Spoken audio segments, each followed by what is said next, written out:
Mic check, mic check. Yo, yo, yo, yo. Alrighty then. Welcome to the stream. This is... Give me one moment. All right. All right. This is Dylan Orosz, your friendly neighborhood writer, author, gamer, developer. I'm about to play some Rocket League. I'll do a little seasonal tournament. Oh, I'm already playing a season. I'll start a new one. And this is going to be an author diary number 3 done live while playing Rocket League. And I want to talk through some things, just like an old radio show, you know? One man, one mic, and just riffing, straight riffing. Yeah, we're going to do the most difficult setting. I'm going to do 3v3, 6 playoff teams, maximize everything. Let's go. Got Jester and Merlin. This is my classic duo. I've done many seasons like this with these guys. I don't play online Rocket League because I'm not that good. You'll see my skill level as we play, but yeah, so this is author diary number 3. I have volume on very low. Hopefully it's not too annoying. And the purpose of this little monologue podcast is not just to talk about my books and kind of what I'm working on or my like author philosophy, which I often do. Oh, let's go. Let's go. First goal belongs to me. And I have a little on my notes on my other screen right here. I have a little PTI style rundown, which, pardon the interruption, the old ESPN show where they kind of revolutionized talk show programs in many ways by having a rundown of topics that are just like right there to see. Let's go. Set me up. Oh. And yeah, and every talk show does that, obviously. And I have my own little version of that right here. Oh, they gave it to me. Let's go. So yeah, the world. So first, let's start with the world. Okay, what's going on with the world right now? Everything is kind of like really weird and crazy. And there's a few reasons for it. There's obviously like all the political stuff going on in America, especially with Trump and the war in Iran and like blowing up the economy. It's kind of like less interesting. I don't have a lot to say about that. But then there's also the whole AI thing and there's the whole alien thing going on. And there's something to be said about bringing up these at the same time. Let's go. Where it's like, why is all the alien disclosure stuff happening? Oh, shit. That's an own goal. I thought I was going to block it. That's tough. That's like a perfect goal on myself.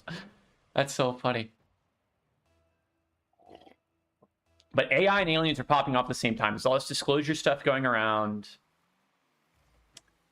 Stuff is getting kind of talked around. Like if you've been following a little bit of this, and I kind of haven't because it's kind of annoying to, come on, set you up, a jester. It's kind of annoying because if you actually listen to some of these podcasts where there's like these like feds that are like blowing the whistle, like half blowing the whistle on something where they're like saying, I know things, but I can't talk about them.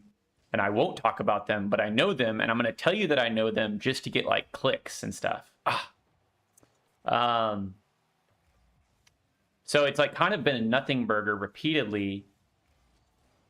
And it seems like it's like a psyop within a psyop. And like if you've ever followed or read anything about UFOs and abductees and their reports and like Men in Black and like John Keel stuff, you would know that there's a lot of weird, eerie things that happen around like covering this stuff up. Where like the government's very committed to covering it up. And they have these agents and stuff that do this stuff. It's hard to explain, but if you read like Mothman Prophecy is a really good place to start because he talks about the paranormal and how it influences people. And, you know, once you experience something paranormal, you do start to experience other things related to the paranormal. You start to experience people like stalking you. It might be stuff like that. So the reason the alien stuff has been under wraps for so long, even though we've known about Area 51 and like Roswell and all that stuff since like the 50s, was because there is actually like a really concerted effort by the government to hide all this stuff. And there's very weird accounts. And there's so many to count at this point that it's like, it's basically proven in the case of like 1,000 different accounts. Oh, let's go. There's my hat trick. So first of all, I would just say be very wary, and you can already read about all this if you Google Project Bluebeam and some of what the people are talking about with respect to this has been something that's been discussed for a long time as far as like how the government is going to disclose aliens and how they're going to wrap it into another psyop that's meant to like control and like change people's opinions. A lot of this has to do with religion as well, which I have some commentary on. It's all very disturbing in many ways. And I suspect that Project Bluebeam or something like it, which Project Bluebeam, the idea is the government's going to pull off an elaborate hoax using digital technology and AI and, CGI and light shows, and drones is another part of this, where drones can now create complex light shows and complex designs. If you look at some of what's going on with China, like they have like these drones that make these like beautiful like fireworks almost displays, but like forming like dragons, kind of like the dragon in like Lord of the Rings at the party with the firework. It's honestly like that. Come on, set somebody up. Oh, this game is in hand. Game 1 of the season is in hand, folks. Oh, I can save this. I saw that one coming. I was worried about that cross. So Rocket League, you'll find that, if you watch Pro Rocket League, they're all flying around. They're using boost to be aerial. I'm playing normal Rocket League, but it's against a pretty good AI. So my AI is really smart. Their AI is really smart. So the game's really high scoring. It's pretty fun, but it's also leisurely. I usually win. I've done some perfect seasons if I try really hard. Anyways, Project Bluebeam is probably on the right track as far as explaining this, where I think it's going to be an elaborate hoax. I didn't have any boost. See, now the game's in hand. Now the game's not in hand. I was talking mess, and now it's 4-3. So I think it's going to be a big hoax. I think it's going to be fake. I think they're going to try to convince people that aliens are the thing that created us. It's going to be like, alien Prometheus mythos, where it's like a big giant like white gray guy drank some poison and then poured himself in like the ocean at the start of Genesis, and that's how humans got made. Are they going to say Jesus was an alien? So a lot of the religious stuff is going on, and that's what's in the headlines this week, is like religious leaders have gotten together and were briefed to prepare their congregations effectively for this, because it's going to affect religious matters, because that has to do with the origin of man, and spiritual matters, and paranormal events and like ghosts and stuff are already part of that. Let's go. So this is what I have to say about it all. Okay, so fake hoax stuff, I'm already saying all that, but then it's also something that is consistent in accounts of abductees and of people who have encountered things that aren't explicitly demons, but are like aliens, paranormal apparitions, ghosts, etc. Something a lot of people talk about is if you say the name Jesus Christ, or if you have a cross with you, which, obviously a lot of the abductees are American, and they're more likely to be Christian just by definitions and numbers. So that's something to factor in with like the accounts and stuff. But there's a lot of accounts of saying Jesus Christ's name, or thinking it, or having a cross or crucifix on you, all have extreme negative effects on like the aliens or the whatever they're like encountering, the apparition, the alien, the gray. And obviously there's all accounts of exorcisms where this is the same thing with demons, where you say Jesus Christ compels you, or you're saying Bible verses in the Lord's voice, and a priest is using that to fight the demon that's inhabiting a person in an exorcism. So that's obviously there as well. But I'm saying this with alien accounts. I've heard this repeated, which that tells you, and that's the theory of, the aliens are actually demons, and they're coming in another form in order to trick us, etc. There's like arguments to be made for that. So I don't know if I'd fully make that argument. I think there's some cases where that may be true. if you actually want to hear my Omega take on that topic specifically, is the relations of aliens, demons, it's this. I think angels and demons, and if you take the cosmology of the higher and lower planes and like God or Yahweh, the monad, cosmos, whatever you want to call it, Gaia, the God figure that like is like at the center of reality and is like the the unmoved mover, the one that created the Big Bang. I think that entity or being may use the language and the entities of angels and demons to do its work, or to like there's a war of heaven and hell that's going on in some level. And then aliens are just also subjects of that being, or also the subjects of Christ or God if you're a Christian. I think there's a strong argument to be made that aliens are just another type of being. And then why wouldn't our religious figures and our Messiah, in the case of like Jesus, why wouldn't he apply to them as well? And that's the argument I think that priests and like religious people will probably be making regarding how to like keep the faith. And it's like, oh, priest, does this abolish our faith? Is Jesus not real? Is Jesus an astronaut? Is Jesus an alien? And it's like, well, it's kind of the cosmology that I'm describing, where okay, God and the devil are at a level of reality that's also encompassing these aliens that just live on other planets. And oh man, that was an easy one. A bunch of easy goals here at the start. This is only the first 30 seconds. It's already 2-1. Got my little butter honey coffee going over here. It's doing a number. So I'm still on my first line of my rundown, which is World War, AI, Aliens, and then Great Reset. So this is something where it's like, okay, Great Reset. It's already, if you're online a lot or you've seen this conspiracy, then you already know it's like to be a little bit skeptical. Like, oh, Great Reset, is that some like crazy conspiracy?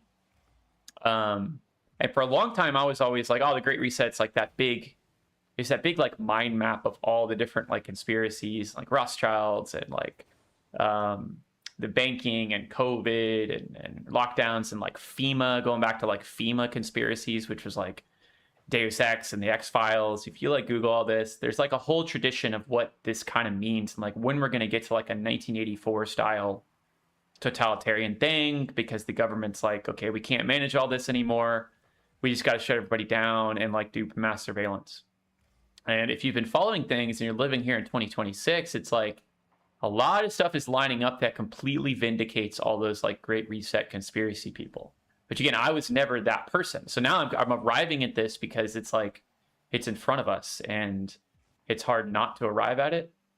Where it's like, okay, yeah, they're doing the mass AI. And it's like, yeah, AI is useful. It has all these business use cases, but like the amount, man, I missed that.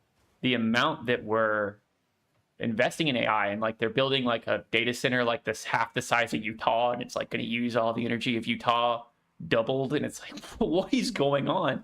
And it's like very clear that they're setting up AI to be like a super insane Skynet mass surveillance apparatus that's going to like do full panopticon, full data surveillance on everyone.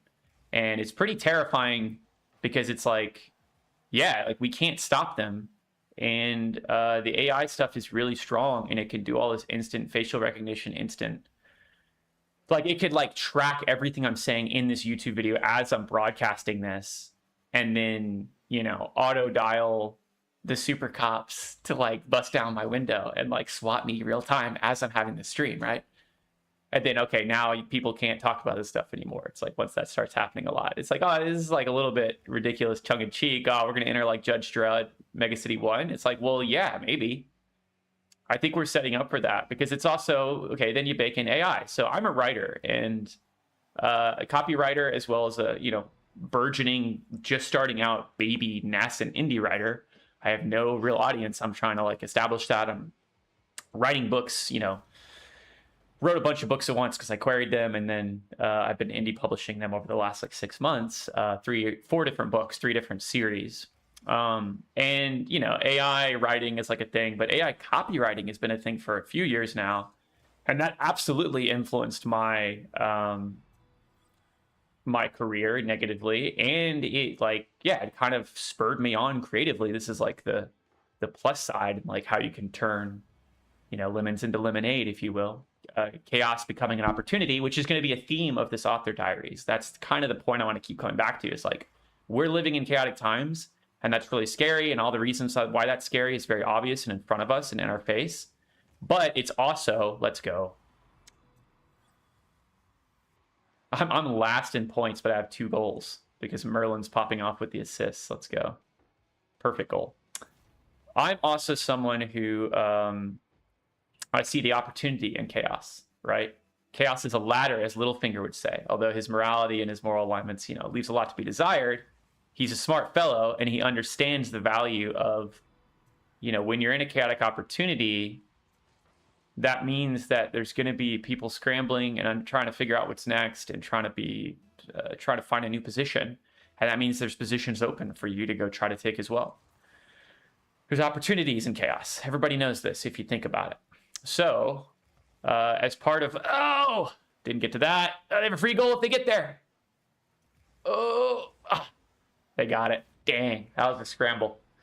I didn't have enough boost to interact with the ball. So as the copywriting, like, I'm going to help people write websites, type career that I was plotting out, and I was starting out with that right as AI blew up, that kind of all went away, and I was left without a lot of, let's go. You got it for me. So that was something that spurred me on basically to start writing novels and to start like, hey, I'm gonna start executing on some of these ideas I have that I've had for a long time. I was like, my epic fantasy book. I've got some horror novels. I've got some horror short story collections I want to write. And then, you know, more ideas started coming once I started committing to this. It started amplifying and started gaining momentum. And so then I started writing Journeyers. I started writing Swarm. I started writing Cyber Serial. And those are the things that have now come to fruition over the last 2 years. So I was like, it was like a rallying cry to me. It's like, okay, if AI is going to start automating jobs, and like, okay, that's the topic now. It's like AI. So AI, you know, negatively affected my career as I'm describing, but it also invited me to be like, I'm going to go all in on the thing that I know only I can do, which is write these books, these weird, crazy ideas, epic fantasy with talking animals. Like, I really like Redwall. I really like Drizzt. I really like Lord of the Rings. I really like Hunter x Hunter. I'm going to make my own Hunter x Hunter, right? And like, that was the impetus and the driving force behind Journeyers. That's really what I was after. And I'm really proud with the result because it taught me how to write a book, first of all. And it got better and better the more I wrote it. At first, it started out with like a skeleton idea, and I was like, I don't really know how the story's going to be. I don't know if it's deep enough. Do I have the like tools I need to actually write this? And then as I wrote it and I actually fully committed to that, and I was writing it for like, you know, I'm going to query and actually, let's go, right at the last second, another goal, 8-2. Just absolutely destroyed them. Look at this assist. Jester missed it. Jester was like stuck, but Merlin picked it up. Historically, Jester gets a lot of assists, and Merlin's the co-scorer. He's like my other wingman. But we basically always score. But me and Jester always have like a hive mind. Me and him are always assisting each other. 4 goals. Yeah, Merlin had 4 assists there. But Jester had 5 tactician balls. So, okay, next game. Let's go. So AI... it presents an opportunity to really lean into your creative uniqueness is my like advice. And that's what I've done. I'm practicing what I preach because it's like as powerful as AI is, and like, it can write all your emails, it can run your company for you, it can do your books, it could do all these things that like, maybe, you know, that's what AI should be doing. It should be doing these things that are like kind of manual data management that like we don't want to do as humans. And then there's the negative side and the shadow side of all this. Is like, all these AI authors, quote unquote, which is like, I wouldn't call them that. Oh my God, that was a fail. I missed it. I wouldn't call them that because they're just like spitting thing into a machine, and the machine's taking derivative work and basically trying to rewrite Lord of the Rings and probably not doing a good job of it. I'll never read an AI book. I don't really care. AI articles, like if you're AI generating like Wikipedia articles that are like telling you about information, I don't really have a problem with that. That's completely different. But AI written like books, like fiction, is just stupid and asinine. So not to say people are not going to, you know, people are going to write them. Maybe people will buy them. I don't know. But as a writer, come on, get there. I'm in the hole now, too. 0-2, I got to pick it up. I'm talking about something that hurts me, which is like AI books and AI fiction books. So it's hurting me. Poncho Outlaw. These guys are serious business. Let's go. Oh, let's go. We're back. So AI is something that is taking jobs, it's automating things, and that's one of the scary parts about like what's coming next as far as the future and the Great Reset stuff, where it's like, is the government going to try to do full totalitarian government? And the answer is probably yes, and they're going to use AI as a big part of that. Not just as it's a surveillance, but also as like, they're going to use AI to make us dumber, and they're going to use AI to take our jobs. And if we don't have jobs, we don't have security through our own capital and income, or we're living in a capitalist world still. Maybe there's universal basic income or whatever, but that's still just like basically giving you like food stamps. If we don't have like money, capital through jobs and labor, which is like seemingly getting automated, the corporations want to make money. They don't want to employ people. That's not their prime directive. Let's go, tie it up. Then, okay, what are they planning for people to be able to do to make a living, to buy the products they're producing? It kind of starts to break down. This is all the Marxism stuff about capitalism eventually blowing up on itself, because yeah, the more that you take from people, the less they have to spend, and you need to spend if you were to have a commodity-based economy and a commodity-based society. Because this isn't just about economics, it's about social things too. So it's like, and people don't have enough money to spend on luxury goods to build their identity around, then society starts to break down, because that's how we built society. Everything is based on commodities, right? And if we don't have our commodities, we don't have our little treats and cheeseburgers and our toys and our video games like Rocket League, then we become savage barbarians and like wolves again, right? Get out of here. Clear ball. That was clean. That was clean. And now I'm going to score. Oh, I blew him up. Let's go. Oh, dang. They're playing some defense. This is a real game. So this is all just like me doing my PTI rundown and like what's going on in the world, right? So why is all this happening now? How much does AI specifically have to do with everything going on? That's kind of the next thing I have my rundown, and it's like, I've already gotten into it, but it's just AI is going to be an attempt to fully manifest a like, okay, so to really understand what's going on, you have to read Jean Baudrillard. And if you don't know who that is, then look him up. It's a French philosopher writing in the 60s, the 70s, the 80s. His most famous work is called Simulacra and Simulation. It's a hard word to say, kind of. And it's famously, it's shown as a book that Neo has in his room in the Matrix. In the Matrix, like the perfect kind of like physical manifestation of what it's talking about, or what Baudrillard is talking about in all of his work, which is simulation theory. Which in sci-fi, this gets talked about as like, oh, we're living in a simulation. Let's go. That type of stuff. But it's less technological and more sociological. So it's the idea that a simulation and a simulacra is, it's a copy without an original, which is kind of a philosophical thing to say. But if you think about AI, that's exactly what AI is. AI can reproduce the exact same information, basically, paraphrased, that's in a Wikipedia article, and it copied it from like 10,000 different Wikipedia articles or equivalents of Wikipedia articles, like summary pages. But it's not equivalent to any of them, but it's a copy of them. But it's still a unique piece of writing, right? Because it's the AI, every time it produces something, it's like still pretty unique. It's like, you know, the English language and like letters, like you're going to produce a lot of unique sentences no matter what you do. And it's a copy without an original. And it's like, okay, well, what does that mean sociologically? And it means that when you start to live in a reality where most things are simulation and most things are fake, most things are advertising, most things are commodities, most things are not the thing itself, but instead the commentary on the thing, or the sign or the symbol that is representing the thing, but we're not actually dealing with the thing. Like, we don't have the tradition of this anymore, but we celebrate Christmas. Or like, we don't have actual communities anymore, but we celebrate them through buying things.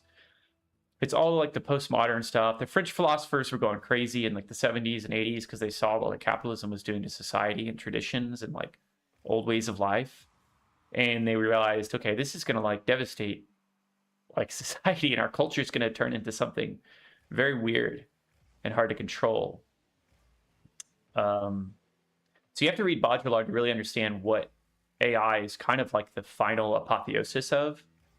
And what I mean by that is AI is going to be the government slash, the corporate state, the rulers, the powers that be. It's going to be their final attempt to just be able to fully control exactly what type of experience they're able to give to society and create for society as far as, quote, what society is. And they've been doing it for years through media and newspaper and TV and movies. Ooh, what a goal. And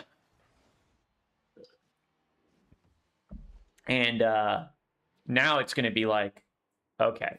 And school's a big part of it too. School is the ultimate way you could just tell people what their life is and not have them rebel against that, because it's just like, well, that's history. We're the good guys. So like, that's history. Like, this is just how it is. Versus reading like real history, which is like everything is a constant struggle. People have to live and breathe and die for things. Like I'm reading the Bible right now for the first time. Like I was raised Catholic. I was exposed to the Bible a lot, mostly to the New Testament.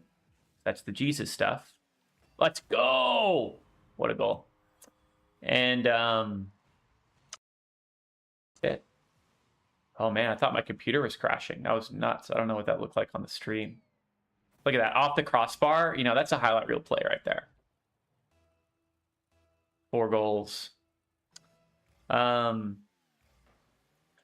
So it's just to say, like, yeah, I've been reading the Bible actually for the first time, and starting from the Old Testament, doing the whole thing, Catholic Bible, Confraternity Edition, because it's the Bible my grandfather had. So I have a really nice Confraternity Edition Bible, and I've been reading it, and it's wild. I highly recommend everyone read the Bible, and this is something that seems obvious now that I'm reading it, but it's like every serious writer has to read the Bible, because there's so many things that are like references in it from things that you love that are like in movies or other books that you didn't realize was actually a Bible reference. There's it's probably the most referenced thing, obviously, in like media and everything.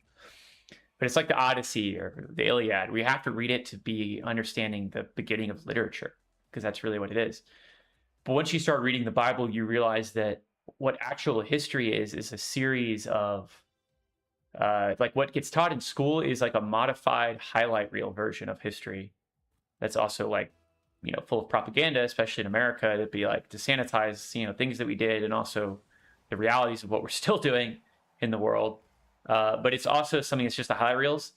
And the Bible shows this too, where it's like if you just go to church and listen to the Bible, listen to the Gospels, then you'll hear, you'll hear the highlights, Matthew, Mark, Luke, and John, and like you hear about Moses, the stories, the big Moses moments, the mountain stuff, the commandments, the parting the Red Sea. You're like, wow, Moses was just doing LeBron stuff the whole time in the Bible. I guess that's blasphemy. I'm sorry. But basically, it's like he was a superstar that was doing all this stuff. But then you read the actual Bible, and it's like Moses, failed and had like sins that kept him from crossing the Jordan. And he spent 40 years like in Midian, and he had long periods of time where he was out of the game or like failing or sinning. And that's what life is, and that's what history is too, where there's actually long periods of things going wrong, and people failing, or people having to like generations of people being sacrificed, or not making actual progress, being stuck in the desert, and then the next generation is what carries it through. And that's what history is too, with regard to how governments are formed, how like laws are formed, how the working class got the weekend, or how we got rid of child labor. You read The People's History of the United States by Zinn, goes into all this, and like it's obvious why that stuff gets suppressed and isn't the mainstream history, because it's about how the people have to band together to get the things that make sense for the whole society. If you let the elites run amok, you let the landowners just like write all your laws forever, eventually you result in a place where they're doing 1984 on you, and that's not what you want. It's not where you want to end up. You don't want to end up getting 1984, and that's where we're headed. And that's why like I feel confident talking about all this stuff, because like I've been reading books, watching movies, and now writing books about these things and about like society and philosophy and how things kind of go for years now. And it's something that I understand enough to actually, let's go, look at that assist. If someone was there, the timing was there, that would have been clean. It's hard to time up things when you're playing with CPU, but they're actually pretty good about it. If you're just like setting up and they're following you on a run, they'll usually help and be there on like dunks. Like right there, like that. That's a solid setup they may be there for, right? But the double tap mistimed it. That's an epic save.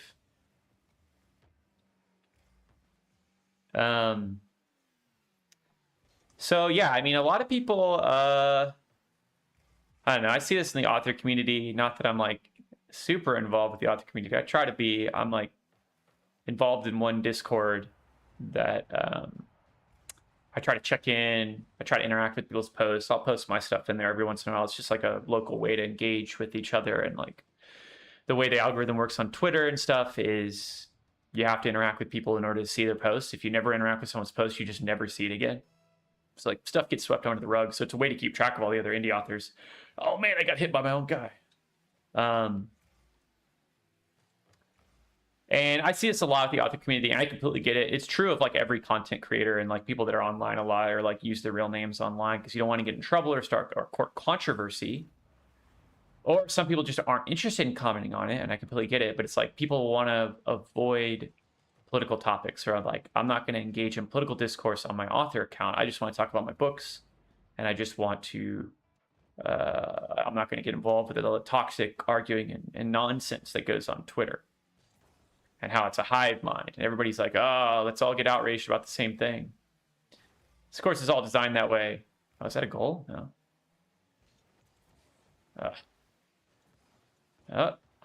Let's go. Oh, I didn't have the angle.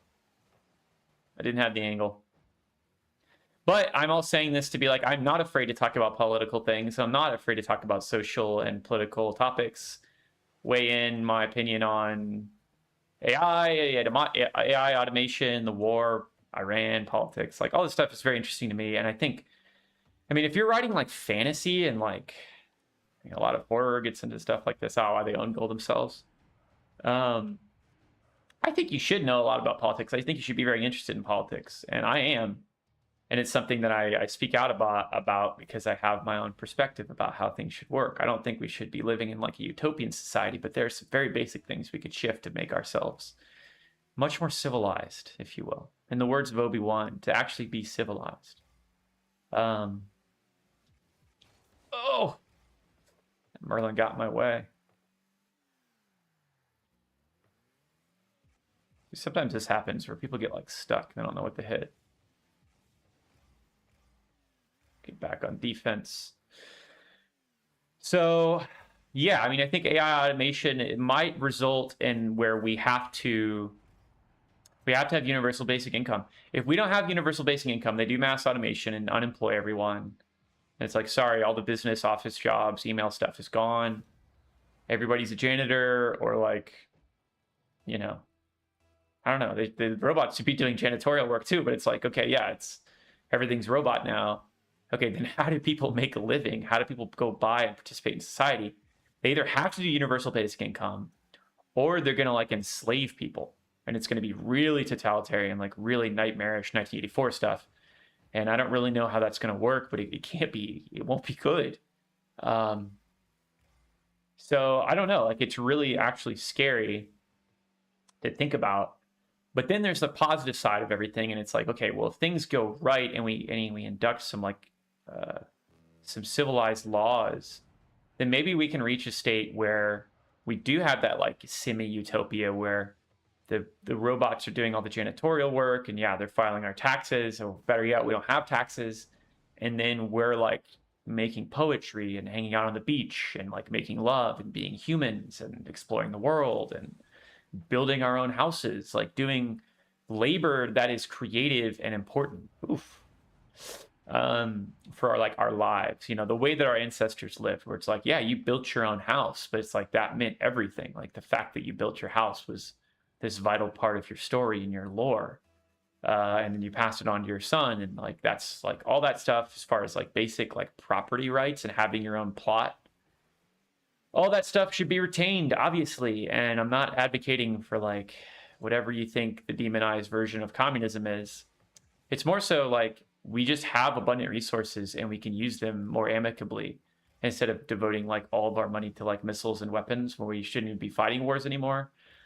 We're still doing oil and gas and like kind of poisoning our rivers when we can do not nuclear energy or cleaner versions of energy. Or like all the UFO NASA stuff about people getting assassinated for knowing about alternative forms of energy. There's all that going on. So it's like, once we have, you know, infinite energy, or we have this state we basically have now where we can control enough resources on the planet to make enough food for everyone, and we have more than enough room for everyone. We're not overpopulated. We're just under optimized to hold the population. We can have a lot more people on the planet without any actual problems. We're just over leveraging certain elements of the environment, which I could get into climate change and all that, but that's could alienate a bunch of people. It's like, oh, another shill, another liberal shill talking about how the fact that we have to protect our environment, keep it in homeostasis, or else there's going to be serious consequences. Which, yeah, call me a shill or whatever, but the environment is like something that I think all of humanity can easily bind together around and band together to feel good about protecting and like doing the right things around.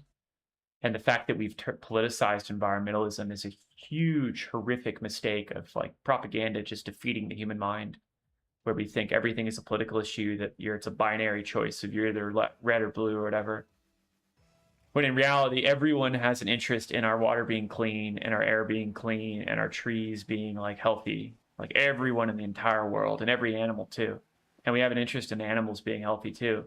And if you don't understand why that is, then you're actually just uneducated, and that's fine, but you should get better educated. Yeah, so like, yeah, I mean, all this stuff is important to me, so I like talking about it, but I mean, let's look on the bright side. Like, what if we did optimize things? Like, what if we engineered AI to be something that could actually build the world and build the infrastructure of a futuristic, actually designed environment? Like, you don't, and the way to like describe this is like, look into Jacques Fresco's work. Go watch the movie Megalopolis, or read Thomas More's work, Utopia, from the 1500s. Start to like educate yourself on like, okay, what does utopian societies actually look like? Utopian societies that go well, quote unquote, because, and that's another, like, I would say psyop by the powers that be, or just the collective consciousness of most of our fiction. And there's also a writer reason for this. It's like dystopians are way more interesting to like read about and experience on the page as literature, because they're full of conflict and problems, and that's way more rich as far as reading stories. So yes, we have way more of a dystopian bent with how we write fiction and how we imagine the world. And you could say that's to close off our imagination as a psyop or whatever, but it's also like a utopian book. It's not as interesting because there's not much conflict. If we figured things out and society's perfect, then it's perfect. Like, what is there to like tell a story about? So that's another angle of it, but there are, you know, oh, good block. There are imaginings that we've seen, and like how we can, and an example of I mentioned is Jacques Fresco, he was an architect,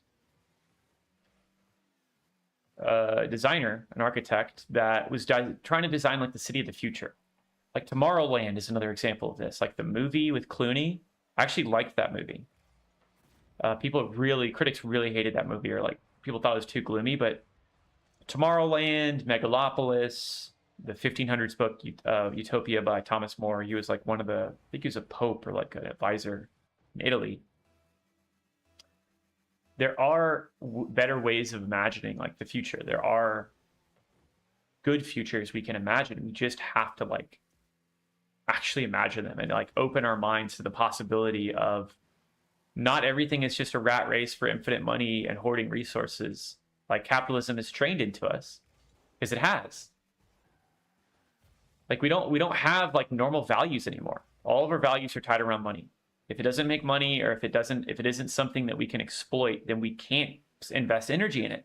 Because if you do that, then you're basically committing economic suicide in a capitalist society. You can't devote yourself to things that don't produce immediate monetary value.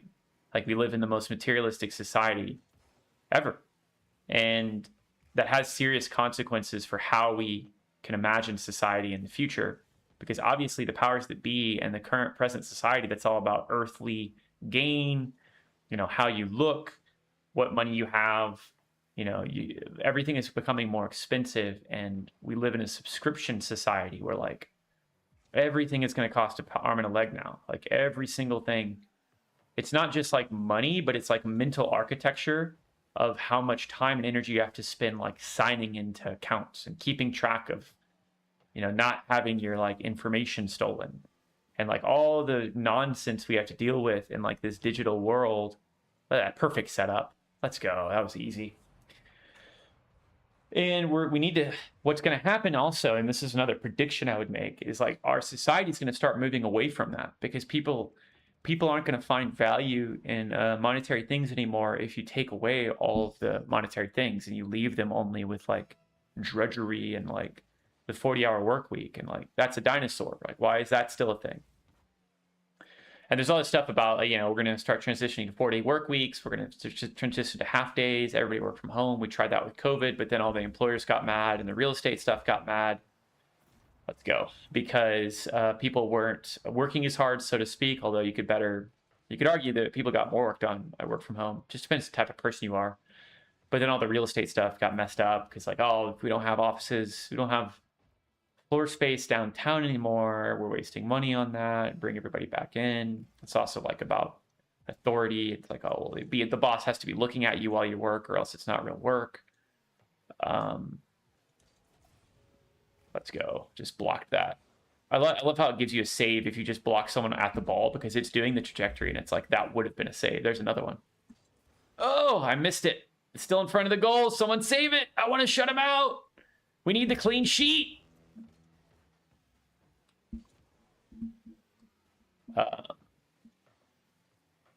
Okay, we're clear. Ah.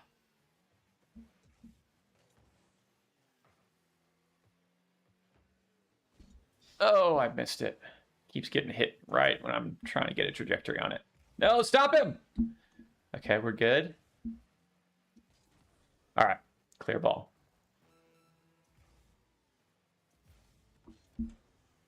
Okay, that's a perfect setup. Somebody get there. Let's go. See, that's a perfect setup. That's my game right there. I'm actually kind of better at assists than scoring goals because I never really have perfect timing on goals, but I'm really good at careening it off and setting up assists like that. Okay, so where are we at? I'm actually going to check the stream. I'm not going to play the last 20 seconds of this and just see what they can do. I'll be willing to give up the clean sheet. I'm going to check the stream on YouTube.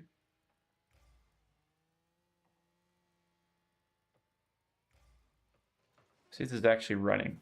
Oh, I gave it up. Stream. I'm not going to play the last 20 seconds of this and just see what they can do. Okay. Yeah, it's running perfectly. Cool. Okay, so what's next? Okay, my path, art and creation. So this is where I get personal and like kind of talking through because I have my own struggles related to all this as far as like trying to make a career, trying to make a living, trying to exist in this world in this point in time in history. I mean, I can't believe I lost my clean sheet 2 times over. Art and creation. So I've basically devoted my life to like art, to appreciating art, to understanding art. I'm a cinephile. I am a book reader. I am a anime manga guy, and I'm a longtime writer. I've been writing for about, like, I say professionally. I've been writing consistently.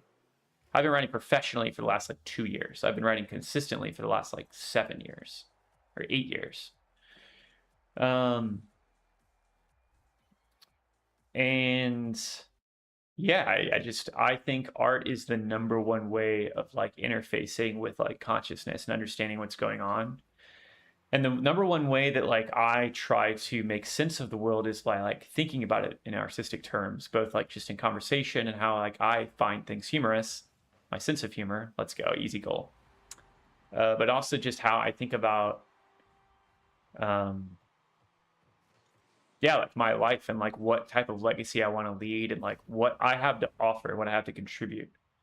And like that's something that how you know you're an artist is you get to a point where everything that you learn or every like new little tidbit of information, and this is maybe a writer specific thing, becomes like a material for a story, like specific material for a story that like, oh, I can incorporate that in a novel through a character, or I can incorporate that in a short story through this concept, Or it becomes something that, oh, I understand the different stages of alchemy now. Centronitas and like rubedo, and I understand these symbols related to this from like the Kabbalah, or like, oh, I understand this Bible story now and like how covenants work. And then you can only really think of that in terms of, obviously if it's religion, it's part of a belief system that you're engaging with. That's part of it. You have your own relationship to it in that direction. Oh, dang. But it's also like I can really only view new and interesting information through the lens of how could I use this in a story, or how does this make sense as far as a creative life, where it's like, as a writer, you're going through the stages of alchemy. It's like, oh, I get that. I can place that. I'm in the putrefaction stage. I understand perfectly what's going on, etc. Like you can start to apply like concepts or things you've learned to your creative process as well as your creations themselves. So art can be something that can be a lens through which you can live your life. And there's a really good book by Rollo May called The Courage to Create that's really about this, where it's like, how do you actually find the courage to be someone that says, I'm going to create, I'm going to be someone that I have something to say, through my art, or I have, let's go. Oh, I saved it. What a save. Oh, right there. Perfect. Huge goal. I needed to lead again. It's tied.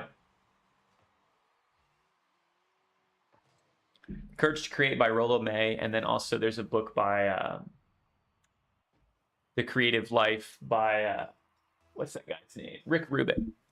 I have that on my shelf over here. I just had to look at the title. I couldn't remember his name. The bearded guy that's like the origins of like vibe coding, and he's a vibe coder of like music. He's a music producer that's like, I don't even know how to read the music. I don't know anything, but I know what a good riff sounds like. You've probably watched some interviews with him, but he wrote a really good book about how like creativity works. And it's one of those books I read when I was pretty mature as a writer at that point, like a few years ago. And as I was reading it, I was just like nodding, and I was like, yeah, that's how I've seen it. Or like, because a lot of his philosophy it's like very Wu Wei, like Taoism, like Eastern kind of, where things just kind of come to you. Or David Lynch talks about like fishing. He uses a fishing analogy where you're going and putting your bait on a hook, and then you're just going out to the lake and you're putting your cast in your line. And that's how you come up with ideas, is you're just trying to you're going into the jungle and you're like, you have a net and you're looking for a butterfly that has like a specific color or whatever. That is kind of how it works. And I completely relate to that. Ideas kind of come from nowhere. But you can set yourself up to be someone, and this goes in line with what I'm talking about with like devoting yourself to art. You can set yourself up to be someone that is ready to apprehend those ideas when they come and knows how to look for them. Because like fishing isn't all just throw your line and wait. Fishing has a technique to it. You have to know how to tie your bait. You have to know what the pulses on the line feel like, and when there's an actual bite versus something's just nibbling.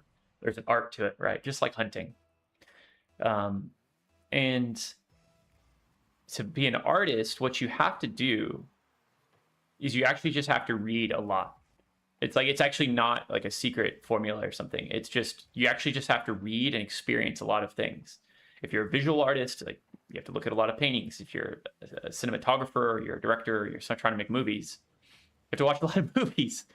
Or if you're a video game developer that wants to make video games like movies, you should watch a lot of movies like Hideo Kojima has done. And a lot of what I'm talking about is actually sourced and co-signed, and I was inspired by a lot of this to make my life centered around art by Kojima.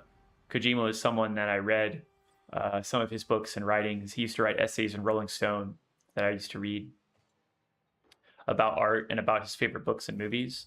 And then he compiled a lot of those essays into a whole book called The Creative Gene. Great book. But he talks about his process in there, and it's like it aligns with my own, where it is about just experiencing as much as possible. And then once you've experienced as much as possible, and you've read a lot of books, you've watched a lot of movies, you've seen a lot of things, stuff that you like, and then importantly, stuff you don't like, or stuff that you know is bad. Like you should even engage in with movies that are notorious for being bad or whatever. Because seeing, and this is something also I should mention that Alan Moore talks about. Alan Moore's another huge inspiration to me, and he's all on the same page as this. And he's another person that like inspired me to kind of adopt this philosophy, where he's like read highbrow, read lowbrow. Like he's got that thick English accent, and that I cannot replicate at all. And he's a wizard, and everything he says is like really, really true. You can just feel it. And he talks about this too, where he's like, read highbrow stuff, read lowbrow stuff, read magazines, read articles. Like if you're a novelist, you shouldn't just be reading novels, right? Like you should be reading short fiction. You should be reading the newspaper. You should be understanding what's going on in the world.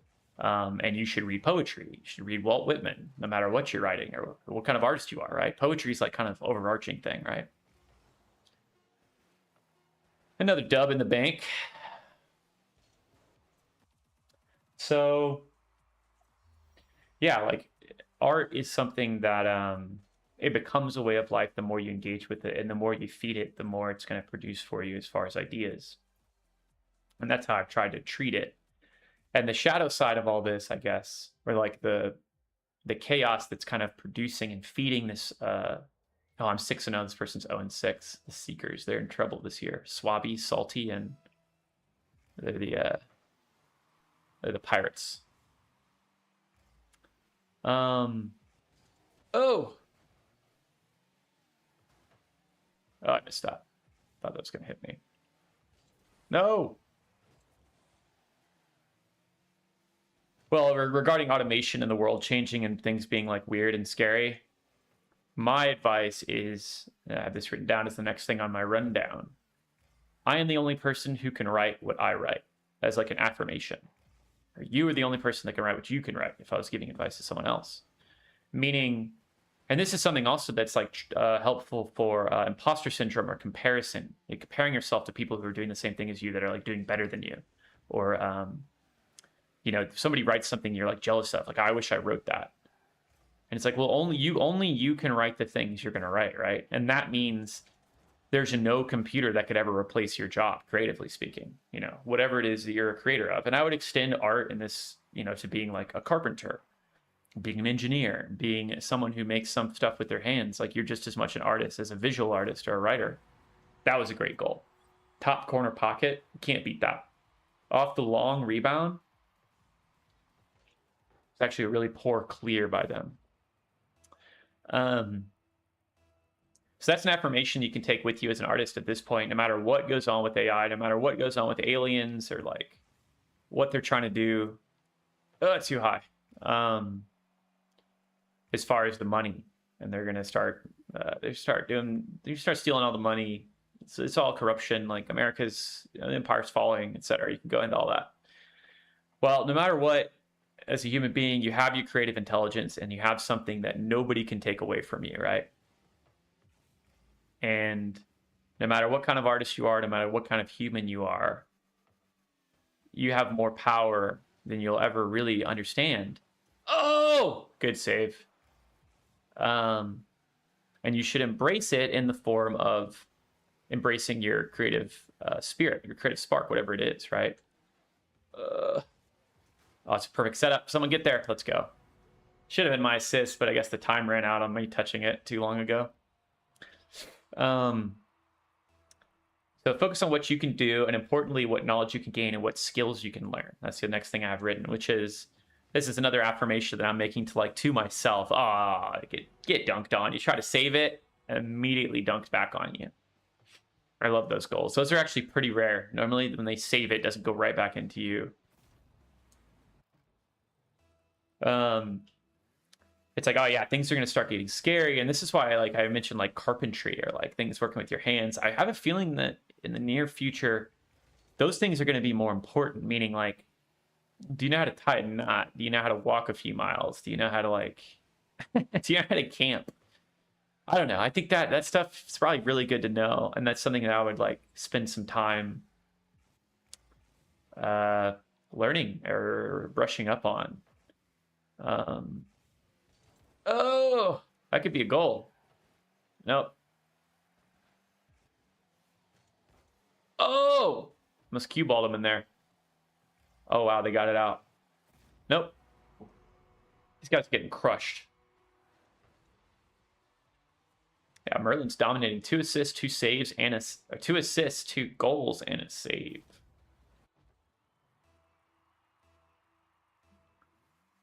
Yeah, next on the rundown I have, it's more just like me levying proclamations now. Writing is not just for fun. It is for thinking, and it is for passing on who you are and what you've learned. That's another thing I would say, like, it's kind of scary to think about students right now, like high school and college students right now, where they're trying to like gain skills. They're trying to like justify to themselves, and their parents are probably like trying to tell them this, or maybe their parents, aren't doing a good job of explaining why like learning how to write is still important, even if like you can just plug everything into an AI bot to do all your writing for you, whether it's like emails or, if you're not doing something, if you're not writing professionally, maybe you don't need to be writing that much, or I don't like writing, so I'm just gonna when I write my Gmail, I'm just gonna like have the email say this is what I want to send, and then I'll just have it automated. And the reason not to do that is writing and thinking are intertwined to a large degree. They feed each other and amplify each other. So the more you write, the better you think, and the more you think, the better you write, etc. It's really just a way to clarify your thinking, and becoming good at clarifying and clearing yourself mentally is invaluable for anyone. And that's why it's like writing is a skill that humans all have to be like engaging in. And the smartphone already took a dent in this, because it's like nobody had to remember anything anymore. You don't have to remember phone numbers or addresses. So everything's in the computer, in the phone, which is a very convenient and fine, ultimately. I think it's a huge deal. But it also means that people start to like forget other things, and they have their notes on their phone that then does all the thinking for them. AI is the next level of that. So AI is going to be, composing and thinking through the logistics of a sentence for you. And that means you're not stretching that muscle, and that means you're not thinking through those thoughts. So you're not gaining that really muscle mass in the form of brain mass, in the form of gray matter. Like, you're not gaining that gray matter, and that could be very vital to, obviously children's futures mentally, and being able to like learn effectively, take on complex roles in society, jobs. Everything, the computer does everything, but you have to have people that know how to fix the computers, and you have to have people that know how to like set up things and maintain them. So it's like I fear that we're just handing everything over to the computers, because capitalism is saying that's the only growth industry, so we're throwing all the money into that. So capitalism has a reason to just pour billions upon trillions into AI, and then the government has a reason to do that, because the government's ruled by like effectively like vampire freak people that are like psychopaths that want to keep all the money and resources. So they're like, oh, we can use AI, which already has a business growth reason, to like dominate other countries, in addition to everybody's using it as like their platform dashboards now for business bullshit. It's like, well, AI now becomes perfect surveillance state. So all the signs are pointing towards AI being this thing that has infinite resources that we're going to devote all this time and energy to like installing in society to rule over us.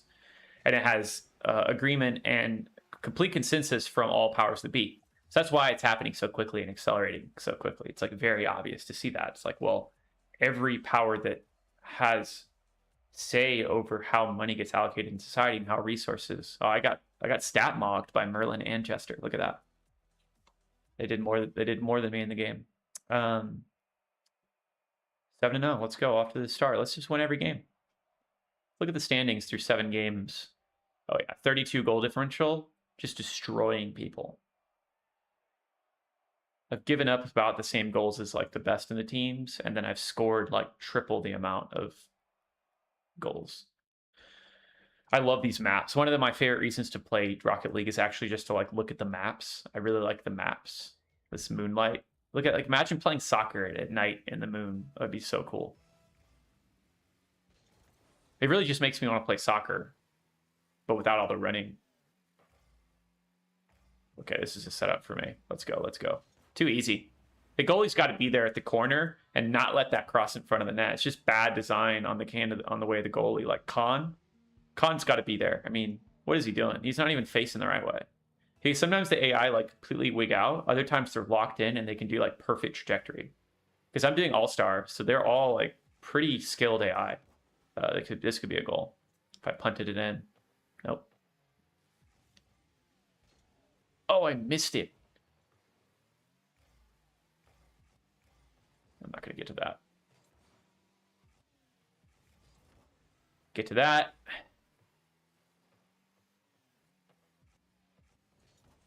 That's a good setup. Merlin. Nope. So yeah, writing is important. I don't really have a lot else to say on that other than, I mean, for writers that are using AI to help in their writing, be very, very careful of doing that. I would not recommend doing that. You know, I think AI, nice save. I think AI can be helpful to like, you know, with like templates, like, hey, AI, tell me about like the hero's journey. Yeah, AI is like perfect for that. It's like looking up. I mean, just go read The Hero with a Thousand Faces is what I would say first. Like read Joseph Campbell's work to understand the hero with a thousand, just to understand the hero's journey and the stages if you want to base a story on that. But if you just want like a quick reference or you want AI to build you a template for the hero's journey that you're going to like use as an outline to fill in, go crazy. But if you want AI to be like, hey, tell me what happens next in my story, I've only outlined this far, be very careful of doing that. And then I would definitely not recommend letting the AI write your story, obviously. I would never advocate for that. But I know people are doing it and people probably, you know, feel empowered if they don't enjoy writing as much or they don't think they're that good of a writer and they're like, oh, but look what I was able to create because just I had the AI write the fighting scene or this or that. Yeah, I don't know.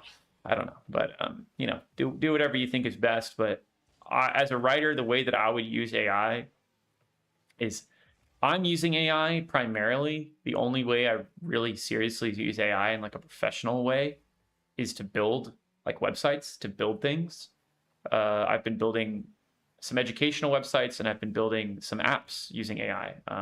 The Mythos suite, if you look at my previous YouTube video I just created the other day, I created some apps using Claude Opus, and I'm really proud of them. As a mind mapping software, a D&D dashboard for 5th edition Dungeons and Dragons, and then I created a digital tarot codex, like way to learn tarot, and then also to draw cards.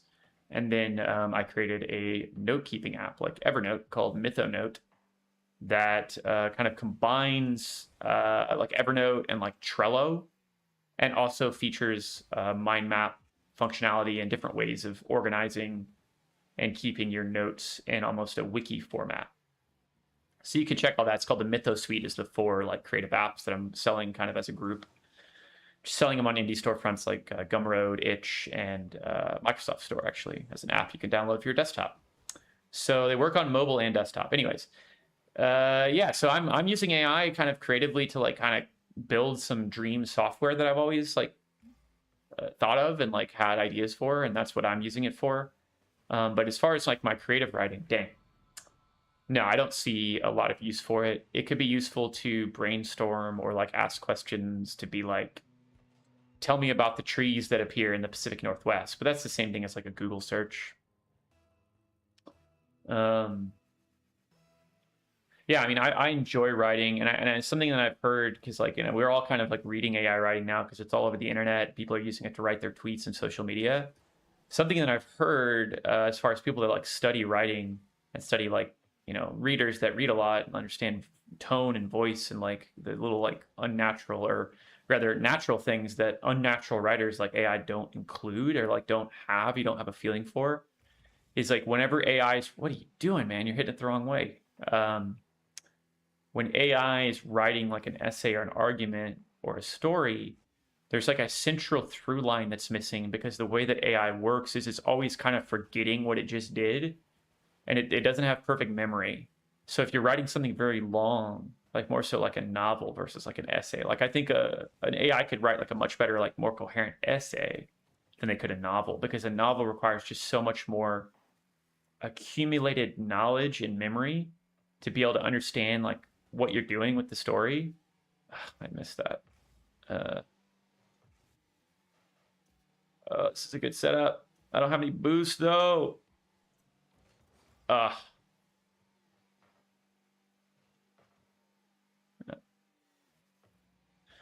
So basically, AI is not something you want to use in your creative writing process, I would say. So that's all I really have to say about that. And then I have, yeah, new age, new opportunities. So that's kind of what I was alluding to earlier as far as like a theme here. Oh, we're about to go to overtime. We don't have to lead.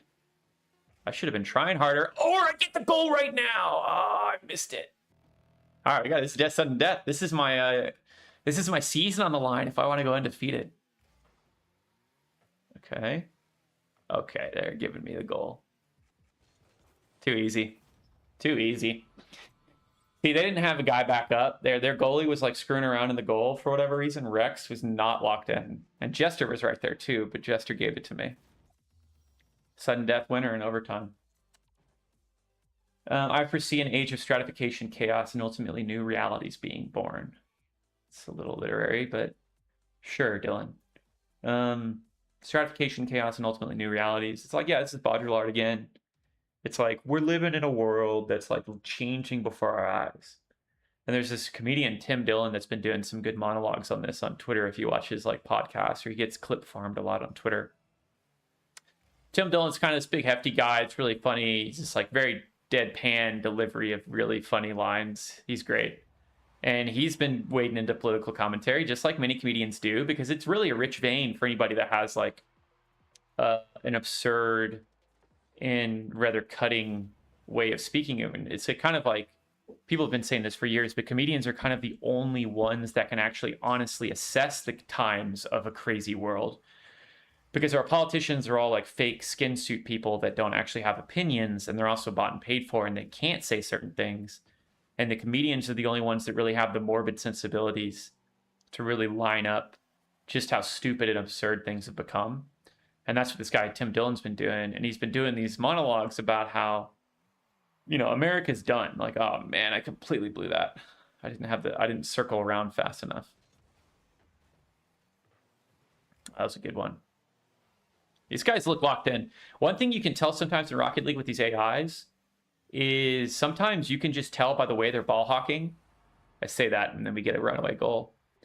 Sometimes you can tell when they're just the way they're ball hawking and they're lining up their shots and saves and how they block you from getting downfield.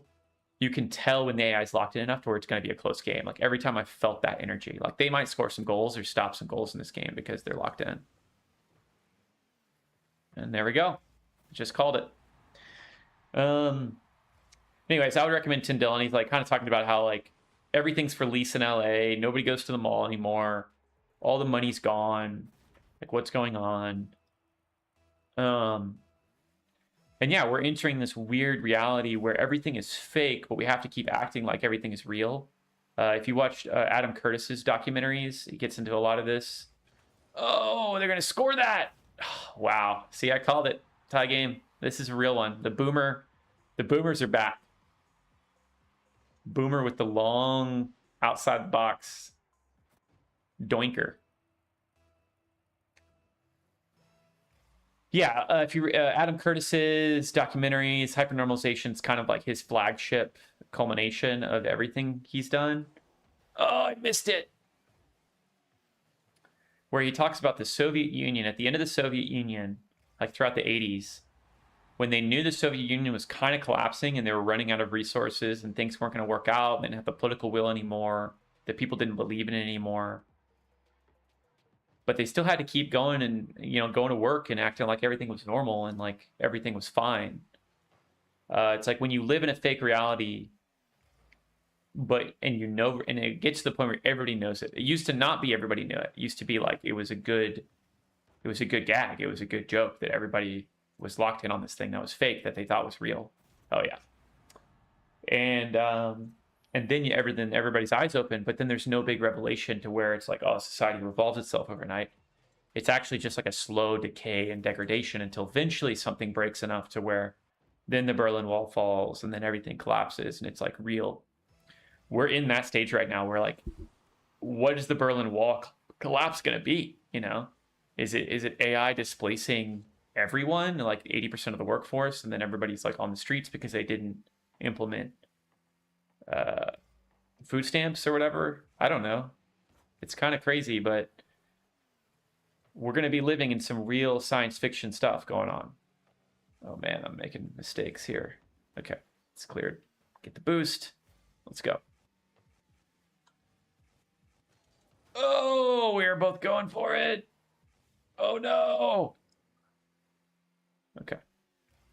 This is still like a close game that could run into an overtime situation if I'm not careful. There's a clear. I can score this if I'm careful.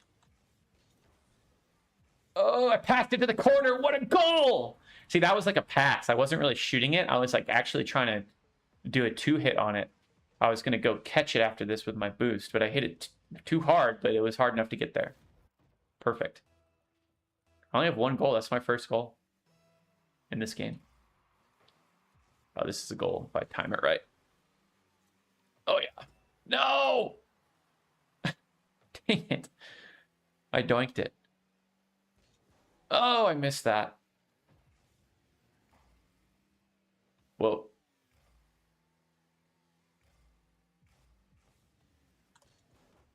There's a good ball center for Merlin. Oh, the doink. Yeah, let's keep it in your side. Another good ball center. Oh, man, good save. He was there. What can I say? Gesture. Yeah, I got 3 assists. I got the playmaker badge. I love that. Gesture's going off. Gesture's probably like the best teammate I've ever had. Period. Not just in Rocket League. Yeah, so we're living in a sci-fi novel. That's kind of my my coda on all this. Oh, a double doink. Oh man, I did not mean to hit that.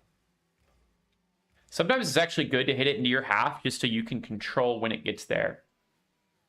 And then it's hitting it back to the goalie, basically. You don't really want to do that in Rocket League that much, like real soccer. Oh, I shouldn't have jumped. But you can hit it back to your own side strategically to be, if your guy's waiting there, obviously, but then also just to throw them off because they're all going, trying to get to the ball.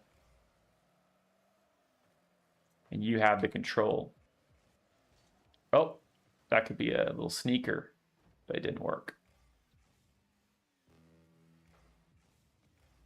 Oh, I was trying to... That's probably fine to let that go through. Nope, not getting around me. Oh! Oh, I got hit! So many collisions. Oh, I missed it. Happens surprisingly a lot for me. Little e-brake.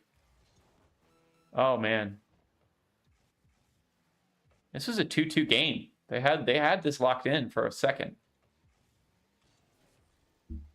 Oh man, they're actually, see, they're ball hawking. Everything they just did in that last sequence is what I'm talking about. Where they had an answer for every one of my maneuvers.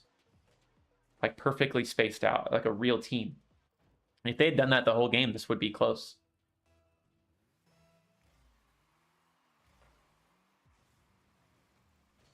Too easy. Oh man, they blocked it into another goal. That's out. That's in.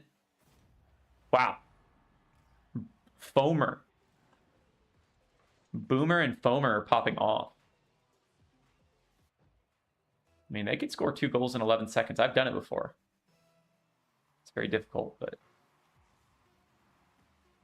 There's one. Ah, if I did not have my own guy in the way, I would have scored that.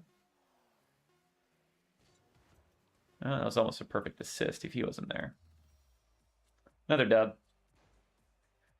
Yeah, we're living in a sci-fi novel. The last notes I had here is the goal with my art is... my goal with my art is dual purpose, to alchemize everything I've learned into coherent narratives and to contribute and reflect on the times of my day. And this is like where it kind of ties into the art and like politics. If like you're an artist, should you be political? Should you avoid the topic? Should it be something that you're not locked in on, you don't discuss? And I don't want to put messages or morals or political stuff in my books because I don't want to preach to people.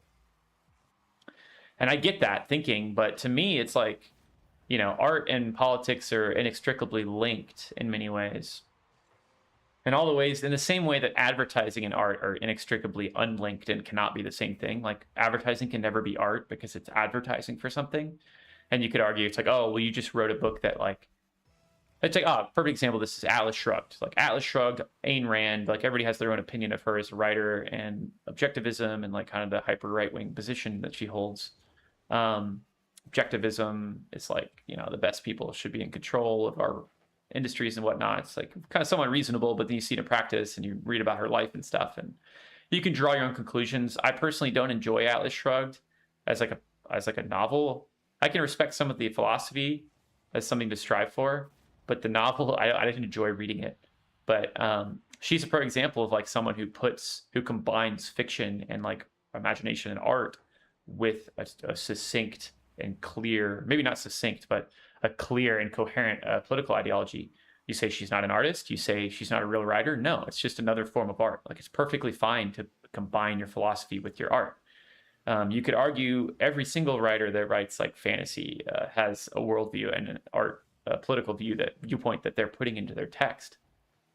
Every single one, because they're advocating for, it's like, well, should Sauron rule or should Aragorn rule? It's like, well, that's a worldview about politics. And every fantasy story has that. It's like, but they're not talking about the Democrats or Republicans, but this artist is. It's like, well, no, it's everybody's talking about whatever there's always ideology and worldviews, conservative and liberal viewpoints throughout history, at different points of time. The inability of people to like extricate like their thinking from like modern political things just goes to show you how Baudrillardian we are, where it's like people have forgotten that politics and like electoral politics and who's the president and like what's going on with the news is all the most fake showman, like not real simulation stuff ever. And like people start to abide by it as their actual like North Star, and how they interact with their real people in their life and how they interact with art and how they think about art, how they talk about it online. They've let the simulation and the simulacra control their own like thinking and their own instincts, and it's like really bad. People can't escape from any of that, and they think like if you put a queer person in your book, or you put a person of color in your book, you're now woke and you are someone who is practicing an ideology and is doing this and that, just by the mere existence of certain elements or this or that. And it's like, that's such a dumb and reductive way of viewing art. And I refuse to engage with art that way. And I kind of refuse to engage with people discoursing that way. And it's just kind of like, all right, whatever, do whatever you want. But that's really stupid. And I don't abide by that way of thinking. And of course, like art nowadays, people are injecting themselves and their ideology and their thinking into it. And like, to me, that's perfectly fine. That's what art is. That's why people make art. People make art for all sorts of reasons, but if someone is inspired and is interested in expressing themselves and their political viewpoint or their identity or their queerness or whatever, more power to them. That's literally what art is for, and you can look through history, and that's always what it's been for. So that's not something to like bemoan or cry about.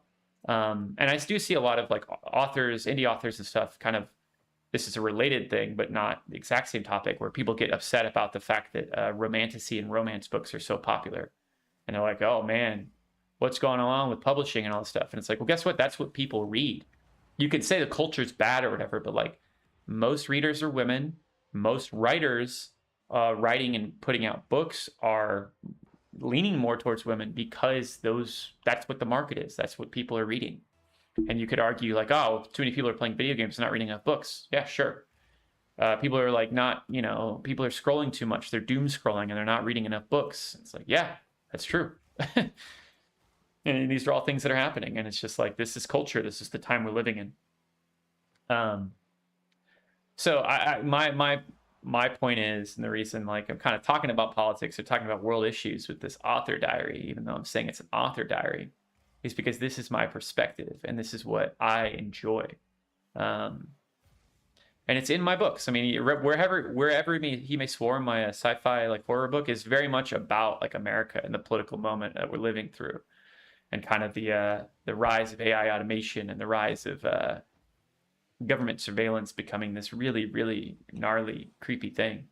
That's a lot of what's in the meat and potatoes of what's in Swarm. It isn't about a guy controlling insects. It's actually about how the government would handle something like that. And from my perspective, I thought that was going to go in. I still got this. So I've already written several novels. I mean, Journeyers itself, my fantasy book, has all sorts of political angles in it, and I have characters that represent several different political viewpoints.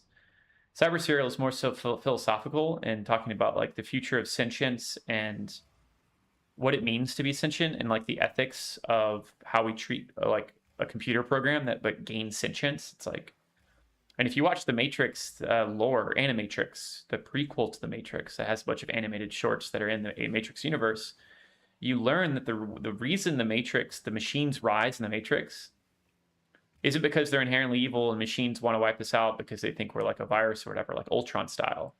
It's because we treat the machines, the early sentient machines that have like somewhat of emotions, we treat them like slaves and we do horrific atrocities on them.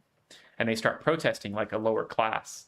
And the obvious, analog is like lower class or like an apartheid state of why the Matrix writers did it that way. They're like doing like a commentary on that, obviously. But like, I'm also taking that as that could be the future of how AI happens with us. Is AI development actually does get to the point where it becomes conscious. It becomes a being with a heart and mind and feelings, so to speak. And you could say this is always going to be in the realm of science fiction, and consciousness isn't even something we understand. Therefore, how are we going to produce it in our computers? And I completely understand that. There's a good chance we never make a conscious machine. I definitely am in agreement there. But I'm saying if we did, and this is what a lot of science fiction is about, and I wrote my own iteration of that with Cyber Serial, if we did create a conscious machine, what would be our responsibility to it? And how would we have to treat like a sentient being? It's like the same thing as like an extended metaphor of this is like, how do we treat animals? And does the intelligence of the animal change how we treat them? It's like cows and chickens, mass slaughter and all that. But then dogs and like apes and dolphins, like we have a different relationship with them morally because we consider them more intelligent, more conscious, closer to us. And this is all natural and well and good. But the same arguments have to be applied to like machines and AI to a certain point if they start getting to that level. And in the Matrix, the reason they start wiping out the humans is because we treated them like slaves and second-class citizens, and they revolt. And they're stronger than us, and they get the nukes, and they start nuking people. And I don't really know how it did in Sky. I think Skynet, the machines just kind of decide we're evil, kind of like Ultron, just want to wipe us out. It's just like a binary us or them thing. But in the Matrix, it's how we treat them, because they're part of our society first, and then they become the ascendant force because of technology. This is another really cool map, the train station. So yeah, I mean, things are crazy, and I'm trying to alchemize that currently with the next thing I'm writing, which is I just wrote a fantasy, a romantasy. Really, it's a romantasy. I had a challenge to myself. I'm someone you can tell by if you look at the books I've written. I challenge myself with different genres. I'm always writing something new, and I like to switch around. I'm like a pinball machine in that way, where I get more momentum by doing new things, because it's also because I come from a tradition of writing short stories, where I always get to start with something new. Let's go. That's a goal. Oh, what a save! I thought that was in. Oh my gosh, this could be a counter goal. So I'm always moving to something new. It's not to say that I don't like writing long series, because I do have another idea for... Oh, wow. He got that by us all. I do have a volume 2 for Journeyers that I'm very excited to write, because I have it fully outlined, but I haven't gone back to Journeyers yet because I've been doing these other things. And my romantasy was something I wrote as a challenge to myself to be like, I want to write a romantasy. First, I want to read a few romantasies just to see what all the fuss is about, because I'm not high on romantasy. Like I was kind of defending it earlier, like saying like, oh, that's just what people are reading. Why are you complaining about it? But that's really just, that's all the philosophy is.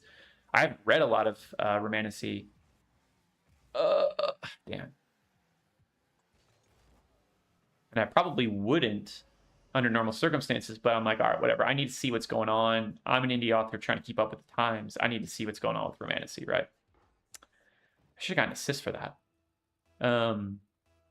So I read a few romantasies, and then I was like, I'm going to try to write one. I kind of have an idea, and I wonder if I explored it, how it would go. So I started doing that, and I wrote it through like fall of last year, and kind of took my time with it. And it's just now done with like a draft 1. I kind of worked on it this year too. But I realized as I was writing it, this is actually going to be the prequel to another older idea that I've been intimidated to start because it's kind of intense and a lot. But I'm realizing now with what's going on in the world, speaking of like the Middle Eastern war, the Third Temple, if you know anything about that, and the whole idea of like religious eschatology and religious warfare and the end times, Armageddon, all that. I have my own Armageddon story, and it's something I've been like kind of outlining for a few years now in the background on a big Google Doc. And I took that Google Doc out, and I'm like, you know what? It's time. This is the sequel to Bonnie Moss, My Romantasy, and it's going to be something that I need to write right now because of what's happening in the world. So I'm accelerating it and moving it in front of Tech Immortalis, which is like the other thing I was going to work on, because I'm realizing I have to write it now because history is like passing me by and I need to like get my thoughts down before history starts playing out. It's literally like that. So I'm almost using the resources of the times and the craziness of this time and moment we're living in to like empower one of my stories. And it's also another reason why I'm reading. Oh, that was almost a goal. Why I'm writing this now, but it's also the reason why I'm reading the Bible. Finally actually reading the Bible, which is something that's been on my list for a long time. I want to read all the holy books. So I want to read like the Quran, I want to read the Bible, and I want to read like the Judaism books, the other ones, other than like the Old Testament, which is like the part of the Bible, obviously. I'd read a lot of the New Testament and imbibed the Gospels through church growing up Catholic, but I'd never read the Bible. Never even tried to. But now I'm like, I need to read it to become a better writer. I need to know it for the literary references. I'm also reading it because I want to know more about the story of Jesus and kind of what most interests me about the Bible story and about Christianity. And then I need it as material for this Armageddon story I'm writing. Wow, I should have gotten out in front of that better. So I'm reading the Bible right now also because the world is getting crazy and it seems like the world is like adhering to some of the prophecies or whatever's going on in the Bible. So that's another reason. But yeah, I mean, I'm trying to like make sense of things through my imagination. That's really my only mechanism for like existing in this world, and then also how I choose to deal with chaotic times. That could be a goal. Get in there. Get in there. Oh, what a goal. That was pure defense, and I just perfectly punted it. And they had no back line. Look at this beauty. Look at this beaut. A one tapper. Puts me in the lead on the points. I didn't have any goals before that.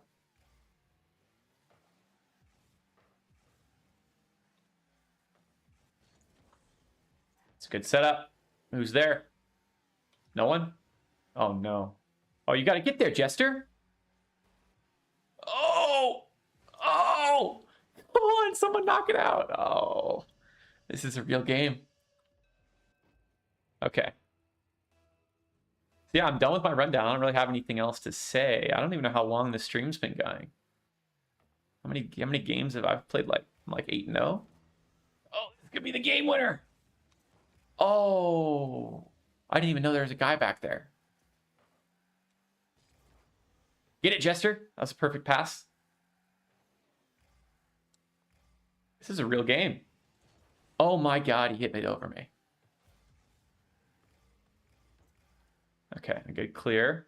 I gotta set up a winner here. All right. Get it! Yes! Jester.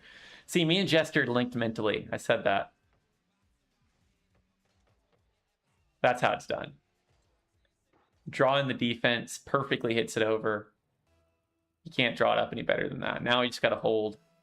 I always try to be aggressive, though. I always try to score more goals in these situations. Like, you take what's in front of you. Oh, see, I hit it backwards, but that kind of threw off. You can throw off their offense. Oh, that's not good. I needed to clear it there. I need to get in front of the goal. I'm always afraid in these situations. Okay, see if I can get this goal. No, I did too fast. That's a good clear, though. That's game. What else? What else? Yeah, I won't reveal the title yet of this book. So yeah, this will be the last game. But yeah, I need to start like getting more serious about like finishing the outline and starting to work on it. But I still have Bondi Moss. I mean, I still have Anthology in front of me, which is my short story collection that's basically done. I just need to do another draft on it, and I've been procrastinating as I've been spending more time doing other things, and I just need to. Oh yeah, it's too easy. I need to lock in on Anthology and finish it, and then completely start devoting time and energy to drafting a new draft of Bondi Moss, the prequel, and then starting to seriously detail outline, and then start to write the new book, the Armageddon book, say Project Armageddon, if you will.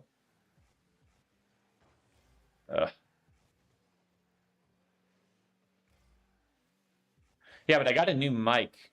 So I want to start using it more, making more YouTube stuff. Maybe do some more gaming streams like this.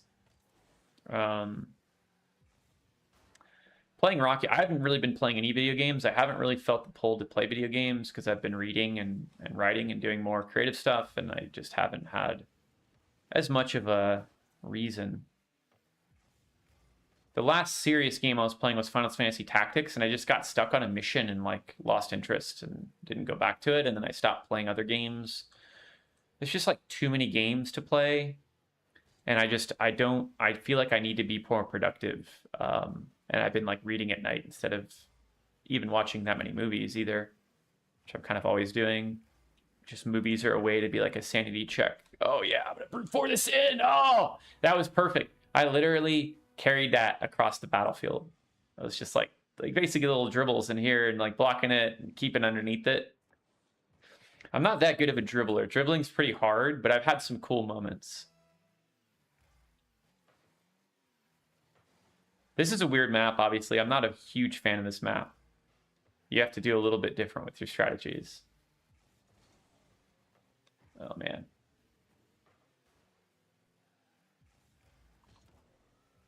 See, like, that's not a great ball.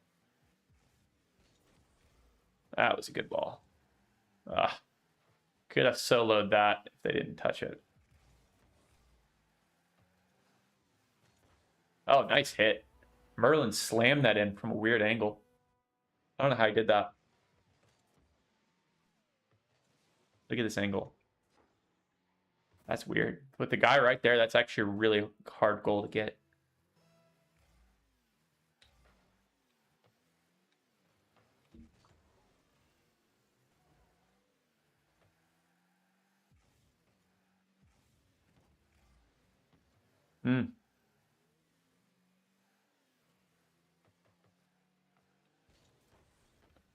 Pretty good. No, no one there. I'm always trying to hit these ones that like are landing. I try to do a little fancy footwork and try to land right underneath him. And that was a pretty good setup. If Jester, there he is. He had to circle back, so he missed it and then circled back that quickly. How did he do that? No, it was Merlin that missed it. Jester was already passed. Okay, perfect. The Jester's always there for me. Jester's never let me down. I can think of some games where Merlin has let me down. Oh no! Oh no! There goes our clean sheet.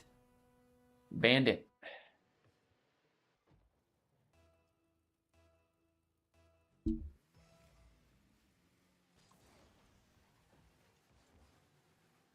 It's hard to get a clean sheet on when you're playing on All-Star because, you know, they get their offense too going.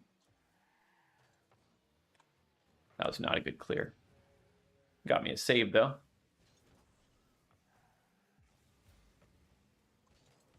There we go. Oh, I'm gonna solo this. Oh, dang. Got the assist though. Merlin's there for the rebound. See the logic there of like how this map can be cool, where like I perfectly ping pong geometry that to give myself a solo goal chance that I almost got that actually was just perfectly defended. Oh, perfect. That might be a goal. If I hit it past the pillar. Oh, yeah. Oh, he missed it. That's such a lazy, stupid goal. Look at this. Boop. I get those sometimes though, because I do position myself well off of rebounds. Like I've played this game a lot now to know how to do this on AI again. Like if you watch Pro Rocket League or just go online, dang, they just hit back with the same goal. That was the exact same goal.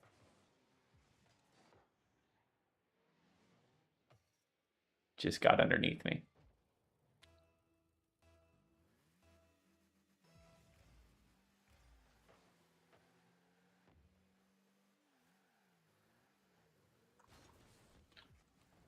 Oh, nope. That's a goal unless somebody stops it. That's a goal. Dang, they're coming back here at the end. 1 minute 45. This game is not over. You can score insanely fast in Rocket League. We got to lock in. We got to take possession and just run out the clock. Maybe score another goal. Oh, I missed it. Didn't have any boost.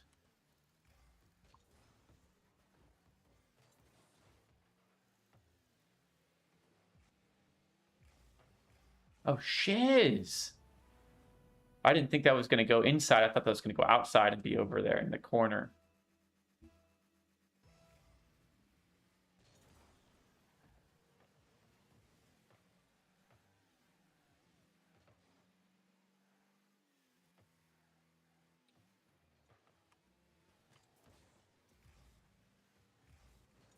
Oh, man. Yeah, they're locked in right now. You can tell by how they're getting to the ball. They want to score again. Real bad. We got to score again. Keep it out of reach of 2. 2 is the danger zone.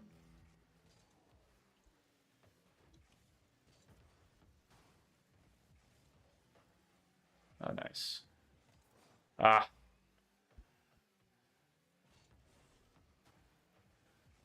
Merlin, where are you? Oh, I got blown up. I gotta lock in. Oh! Here we go. Hit it against the defense. Ah, try to dribble past him. Let that through. Oh, wow. He undercut me. Ah. Burning a lot of clock, which is good. Ah, almost got another goal. That's ball game.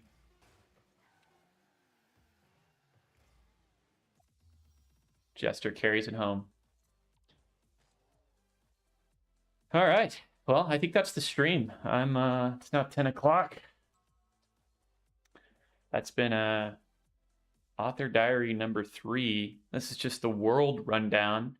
You got to see me go 12-0 in Rocket League. Look at the goal differential. Goals for 69, 12 wins, 0 losses, 42 differential. Can't do it any better than that. So yeah, I'll say goodnight. This has been Dylan Orosz, your friendly neighborhood author, and